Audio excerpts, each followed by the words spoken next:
First, Peter Butler. You know if there's onto it? No. That's it. No? Ladies and gentlemen, fellow mayoral candidates and budding rural councillors. A little about myself. Waipawa born and raised, and other than 12 months contract fencing with arguably the best fencer of all time, John Middleton of Waipawa, I have been on the family farm just out of Waipawa on the Tico Road, married to Jeanette with 3 children, Toby, Willie and Hannah. I now farm in a family partnership with Jeanette, my brother Warwick and his wife, my son Toby and his wife, my son Willie and his wife, and my nephews Dan and George. Farming and socialising together, we are all great friends. I should be well trained here, and keeping the councillors and staff together should be no great problem. As you can see from the following list of my involvements, I have a great interest in all of Central Hawke's Bay. I'm a trustee of the Central Hawke's Bay Consumers Power Trust, a vice president of the Ongatiko Rugby and Sports Club, a financial life member of the Central Hawke's Bay A&P Show, the Settlers Museum and the Rugby and Sports Club. I'm a friend of the Central Hawke's Bay Libraries, an honorary member of the Waipakarau Jockey Club, a marriage celebrant and a Justice of the Peace. 3 years ago, with a forecast compounding 9% rate increase for the next 10 years by our own Central Hawke's Bay District Council, stirred me up enough that I put my name forward as a mayoral candidate. For the record, I came second in that mayoral race, beating Councillor Mark Williams and Health Board member Helen Walker. Contesting the mayoralty and losing gave me licence to unashamedly present submissions to our own Central Hawke's Bay District Council against rising rates and wastage of ratepayers' money.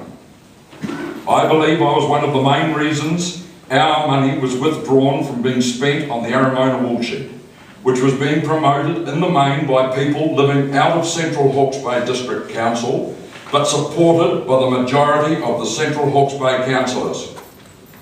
This was while our rates were skyrocketing and the ratepayers were hurting. I thought that first election was to be my last, but since 2007, our own rates have risen 30.3%. 2010, election time came again. The first 2 contestants to put their hat into the ring were Mayor Giddens and Councillor Tennant. I thought to myself, either way, more of the same. It was time to act again. I offer myself now as an independent person who in the last 4 weeks has travelled every road, every street, every lane in the Central Hawke's Bay District Council, personally putting my information pack into every mailbox and talking to those ratepayers and citizens who I saw in their garden or on the side of the road. Ladies and gentlemen, after some time I started to keep a list of the people's worries and concerns, and here are some of them.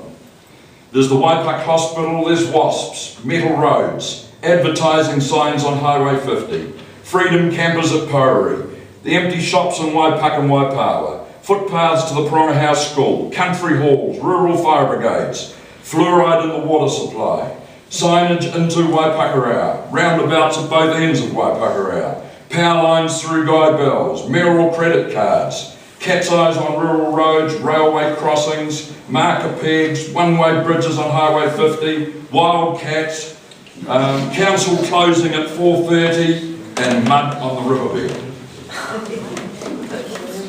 But the one that came to the fore all the time was Central Hawke's Bay Council rate increases.